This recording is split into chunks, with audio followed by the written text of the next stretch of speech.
जय जय रघुवीर समर्थ. समर्थ आपल्याला सांगतात की रोजचा जो दिवस असतो त्या दिवसामध्ये आपल्याकडून जेवढी उत्तमाची कर्म होतील तेवढी आपण केली पाहिजे. समर्थांनी आपल्याला इथे कर्मावर जोर दिला आहे. समर्थ म्हणतात की कर्माचं फळ आपल्याला कुठून तरी शोधूनच काढतं आणि म्हणूनच समर्थ म्हणतात की आपण उत्तमाची कर्म केली पाहिजेत. आणि म्हणून समर्थ म्हणतात की कोणाचाही तळतळ घेऊ नका, कोणाची हाय घेऊ नका. याचे भयंकर परिणाम आपल्याला पुढे जाऊन भोगावे लागतात. आणि म्हणूनच समर्थ म्हणतात की संत लोकांना माहिती होतं. म्हणूनच ज्यावेळेस संत तुकाराम महाराज हे वैकुंठाला चालले होते त्यावेळेस त्याच गावातील त्या आजीला एका कळालं आणि ती आजी संत तुकाराम महाराजांना एक झेंडूच्या फुलांचा हार घेऊन त्यांच्या गळ्यात घालण्यासाठी आली आणि तिने झेंडूच्या फुलांचा हार संत तुकारामांच्या गळ्यात घातला. संत तुकारामांच्या चरणाची पूजा केली. त्यावेळेस संत तुकारामांना वाटलं की आता या आजीचे या हाराचे ऋण फेडण्यासाठी आपल्याला परब्रह्म ईश्वर परत या धर्तीवर जन्माला घालेल. म्हणून संत तुकाराम महाराजांनी आपल्या पत्नीची म्हणजे आपल्या बायकोची अवनीची साडी, नवीन साडी घेऊन आले आणि त्या आजीला दिली. परत संत तुकारामांच्या मनात विचार आले की आपण आपल्या पत्नीची आपल्या अवनीची साडी आपण या आजीला दिली, त्या अवनीचं ऋण फेडण्यासाठी परत आपल्याला परमेश्वर विठ्ठल या धर्तीवर जन्माला घालेल. आणि म्हणून त्यावेळेस संत तुकाराम महाराजांनी सर्व महिलांना, सर्व स्त्रियांना आणि आवडीलाही आशीर्वाद दिला की जेथे जेथे प्रवचन असेल, जेथे जेथे कीर्तन असेल, जेथे जेथे श्रवण असेल, जेथे जेथे नामस्मरण असेल, जेथे मंदिर असतील तेथे महिलांची संख्या जास्त असेल असा आशीर्वाद संत तुकाराम महाराजांनी आपल्या पत्नीला म्हणजे अवनीला दिला. म्हणून समर्थ म्हणतात की प्रत्येक ठिकाणी, श्रवणाच्या ठिकाणी, कीर्तनाच्या ठिकाणी, प्रवचनाच्या ठिकाणी, मंदिरात जिथे नामस्मरण असते तेथे बघा म्हणले समर्थ महिलांची संख्या जास्त असते असं समर्थांनी आपल्याला इथे सांगितलं. आणि म्हणून समर्थ म्हणतात की दुसऱ्याच्या अंतःकरणाला लागेल धक्का अशी वर्तणूक करूच नका. आपण त्याच्या डोळ्यातील अश्रू पुसू शकतो पण त्याला जे झालेल्या वेदना आहेत त्या आपण कधीही आयुष्यभर पुसू शकणार नाही असं समर्थांनी आपल्याला इथे सांगितलं. आणि म्हणून समर्थ म्हणतात की कोणाचाही 1 रुपया ठेवून घेऊ नका, कारण आपण 1 रुपया कोणाचा तर घेतला आणि आपण तो माघारी दिलाच नाही तर परत आपल्याला फेडण्यासाठी परमेश्वर जन्माला घालतो. आणि म्हणून समर्थ म्हणतात की कोणालाही दुःख होईल, त्रास होईल असं बोलू नका, कोणाचाही पैसा घेऊ नका, कोणालाही फसवून त्याची प्रॉपर्टी घेऊ नका आणि कोणालाही अपमानास्पद वागणूक देऊ नका, कोणालाही तुच्छ लेखू नका, कोणालाही कमी लेखू नका, कोणालाही मन दुखेल असे शब्द वापरू नका आणि कोणाच्याही डोळ्यात अश्रू येईल असे शब्द कधीही वापरू नका असं समर्थांनी आपल्याला इथे सांगितलं. आणि म्हणून समर्थ म्हणतात की कोणावरही अन्याय करू नका, कोणाचीही विनाकारण बदनामी करू नका, कारण आपण जर असं केलं तर त्याचे परतफेडासाठी परमेश्वर परब्रह्म आपल्याला या धर्तीवर परत जन्माला घालतो असं समर्थांनी आपल्याला इथे सांगितलं. आणि म्हणूनच समर्थ म्हणतात की जितके होता येईल तेवढी कर्म आपल्याला उत्तमाची करता आली पाहिजेत असं समर्थांनी आपल्याला इथे सांगितलं. आणि म्हणूनच समर्थ म्हणतात की अनेक प्रसंग रामायणातही घडले, अनेक प्रसंग श्रीकृष्णाच्या आयुष्यातही घडले असं समर्थांनी आपल्याला इथे सांगितलं. आणि म्हणूनच समर्थ म्हणतात की आपल्याला होता येईल तेवढी कर्म आपल्याला करता आली पाहिजेत. अनेक प्रसंग महाभारतातही घडले, अनेक प्रसंग रामायणातही घडले असं समर्थ आपल्याला इथे सांगतात.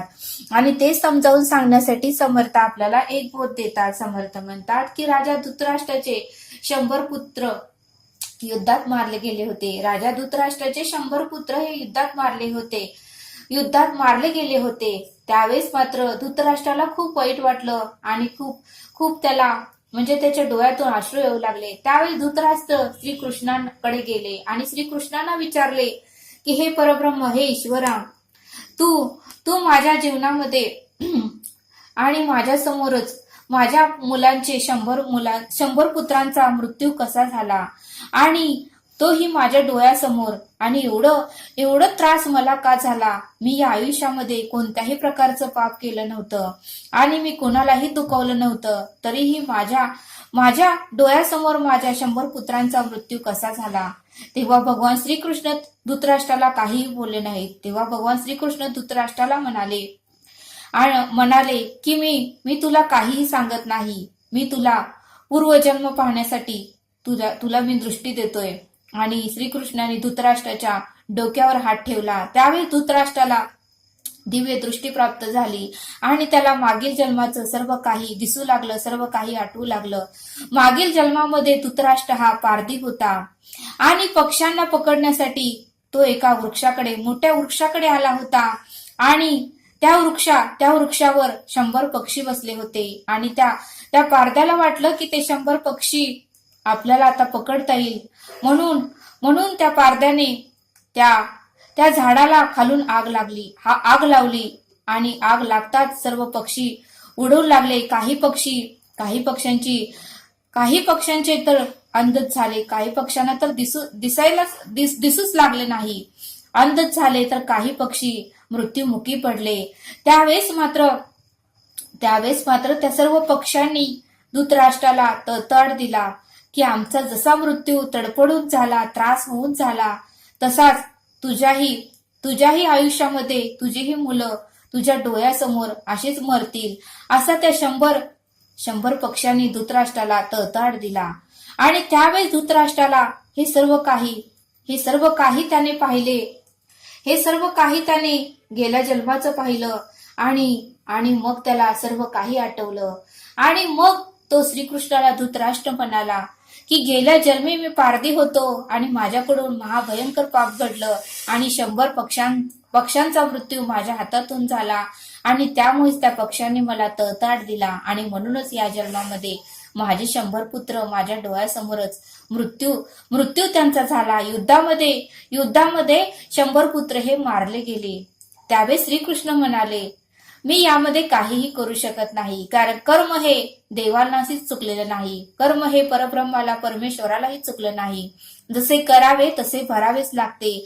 त्यावेळेस मात्र धृतराष्ट्राला आपली चूक कळाली आणि त्यांनी श्रीकृष्णांना साक्षात दंडवत घातला आणि श्रीकृष्णांचं दर्शन घेतलं. बघा म्हटले समर्थ, म्हणजे कर्माचा फेरा कोणालाही चुकलेला नाही. आणि म्हणून समर्थ म्हणतात की कोणाचीही हाय घेऊ नका, कोणाचाही तळतळ घेऊ नका आणि कोणाचाही श्राप या आयुष्यामध्ये घेऊ नका. ते फेडण्यासाठी आपल्याला परत जन्माला यावं लागतं असं समर्थांनी आपल्याला इथे सांगितलं. आणि म्हणूनच समर्थ म्हणतात की जैसे ज्याचे कर्म तैसेच फळ देतो रे ईश्वर. म्हणूनच समर्थ म्हणतात की जैसे ज्याचे कर्म तैसेच फळ देतो रे ईश्वर. आणि म्हणून समर्थ म्हणतात की आपल्याकडून उत्तमाची कर्म रोज घडली पाहिजे की जेणेकरून आपल्याला सुख, शांती आणि समाधान आपल्या आयुष्यामध्ये प्राप्त होईल. अशी तरी कर्म आपण उत्तमाची रोज आपल्याला करता आली पाहिजेत असं समर्थांनी आपल्याला इथे सांगितलं. तरी आता आपण इथेच थांबूया. धन्यवाद. जय सद्गुरू.